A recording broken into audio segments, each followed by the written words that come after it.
Hi everyone, welcome back to Ace Advice. I hope you guys are all doing well. So today we are talking match strategy. Before I begin, I just need to share with you guys the sassiest comment made by the commentator in this match.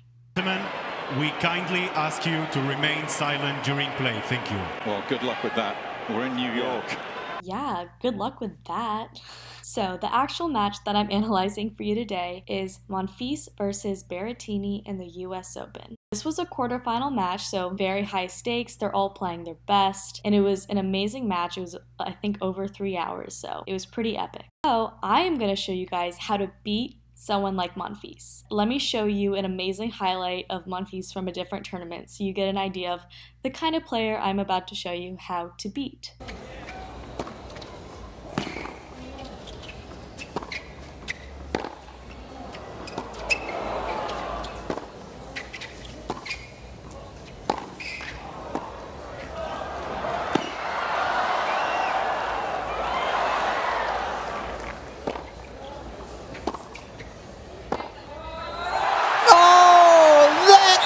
Okay, so after watching that point, you might be like, Anya, what are you thinking? I don't think it's possible to beat someone like that. But in the match that I'm analyzing for you, Berretini actually beats Monfils. The player is Monfils. Well, I like to call him a counterpuncher. It's someone who loves to be behind the baseline, can just live there, just loves the forehands, loves the backhands, and doesn't really feel a need to move forwards into the court.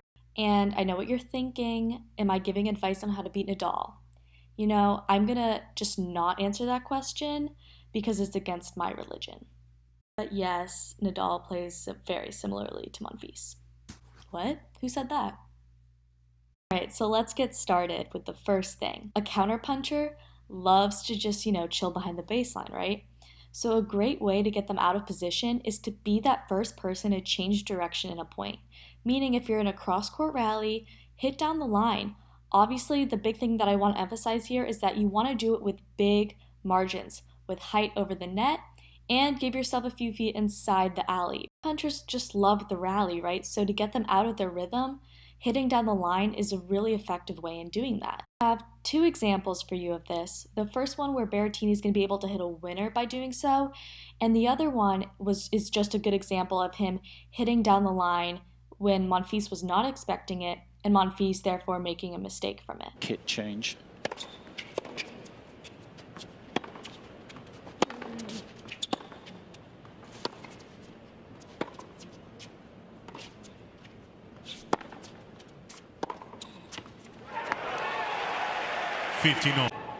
Just to keep pressing here.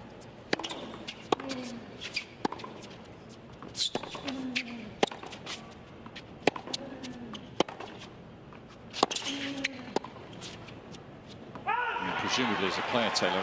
As you can see, Monfils in those points was really just chilling in one spot. So Berrettini takes advantage of that, hits down the line for a winner or forcing an error on Monfils. It's a great way to end the point. It's actually super important to learn how to end the point like that because counterpunchers love the longer points. And so for someone who gets tired, then you're going to have to figure out ways to end the point earlier. And changing direction when they least expect it is a great way to do that. Also, just a big theme that I want you guys to continue to pay attention to throughout this entire video is dictating with your forehand. Berretini does an excellent job in doing this. When you dictate with your forehand, it means that even if a ball is kind of closer to your backhand side, you run around that ball and still hit it with your forehand. The next point I want to make is that, like I was talking about earlier, how you want to end the points faster. A lot of times what you would do is just try to go to the net as soon as you can, right? And just end the point with a volley. This is a great strategy. However, what you're going to see in the video that I'm about to show you is that Monfils is literally 10 feet behind the baseline. He has so much time to get to every single ball.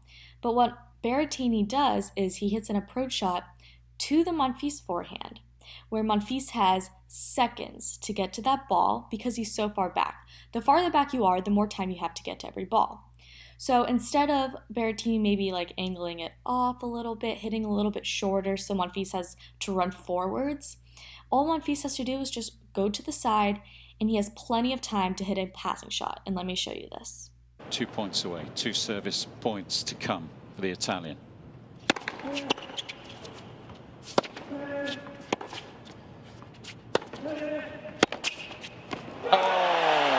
Another thing to note about this point is I'm going to show it again in slow motion so you can see, but Berretini is on the baseline when he hits that approach shot, right? So in order for him to get to the net, he has to sprint. And as you're going to see in the slow motion, he's still in no man's land when Monfils makes contact with the ball, which allows Monfils to also have more room to hit a passing shot. So a big thing is to make sure that when you're hitting your approach shot, you're already inside the court. You need less time to get to the net so you can cut off any attempts at a passing shot that your opponent tries to make. All right, so I want you to notice the positions of both Monfils and Berretini. So you can see Monfils is feet behind the baseline, right? Okay, this is the shot that Berretini chooses to go in on. He's hitting that from the baseline right to Monfils' forehand.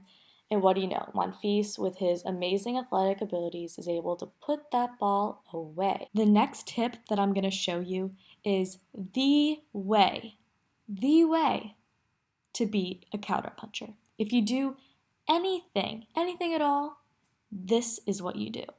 Angles. They love the baseline, right? So what do? You get them away from the baseline. Angles are a great way in doing this because it forces them to not only move forwards but also diagonally, right? They love just going horizontally, so forcing them to have to go diagonally gets them really out of their comfort zone. In addition, with someone like Monfils, who is like 10 feet behind the baseline, an angle is going to usually drop in front of the baseline or just before it, right? So that means Monfils has to run 10 feet to get to the ball, which is an insane distance, and you can easily hit so many winners by doing this.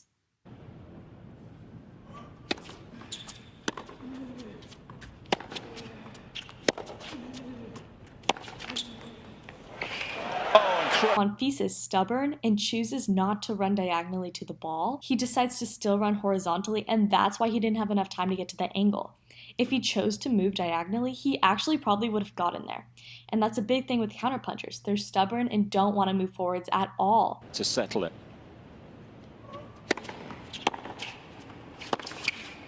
That's a great step. Another really effective strategy is to serve and volley. Counterpunchers love to just get their returns back in play to start the point, so it's a great opportunity for you to move forwards and cut that ball off and, like we were talking about, end the point very, very quickly. So Berretini ends up missing the volley in this point, but he does a very good job in thinking that it's a good idea. And also, if you look at the score, it was a very nervous time for him. He was very close to winning the match, so it was probably just nerves that made him miss that volley. No way, for the serve volley, got the volley he was looking for. Alright, so in the process of making this video, I'm starting to feel very bad for Monfils, and I really want to give him some credit. He's an amazing player, right? I showed you that clip earlier in the video. So I just want to, throw in a good point of Monfils playing really well here. And it's not that Berretini didn't play well. I'd still watch what Berretini's doing because his strategy is still apparent. But I love Monfils, so I'm going to give him a good clip in this video.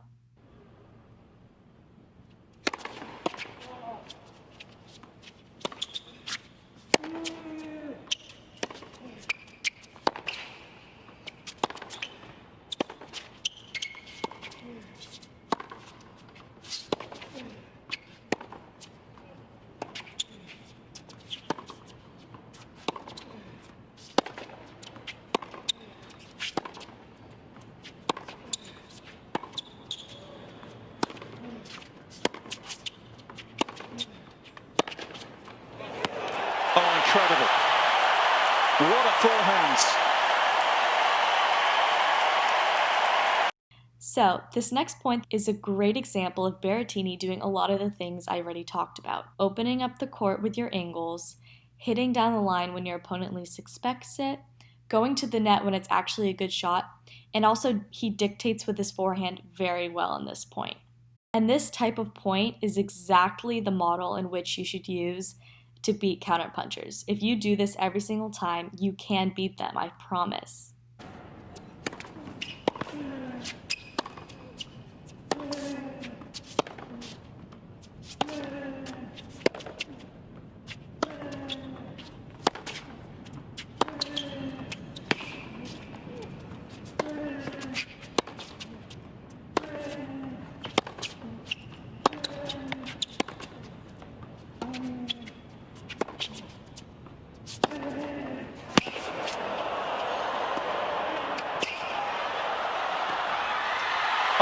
played, Matteo Berretini. What a beautiful point. So those are some really good strategies to use when you play a counterpuncher. Obviously, I could talk again for hours about this, but I gotta keep this video short, so that's all I have for you today. I'm gonna end this video with Berrettini's match point, and you can just see the relief on his face because he had 5 match points in order to win the match. Also, please don't forget to like and subscribe. I am loving all the questions I'm getting on my Instagram at anya.aceadvice, so keep those up, and I'll see you next time. Side. A 5th match point.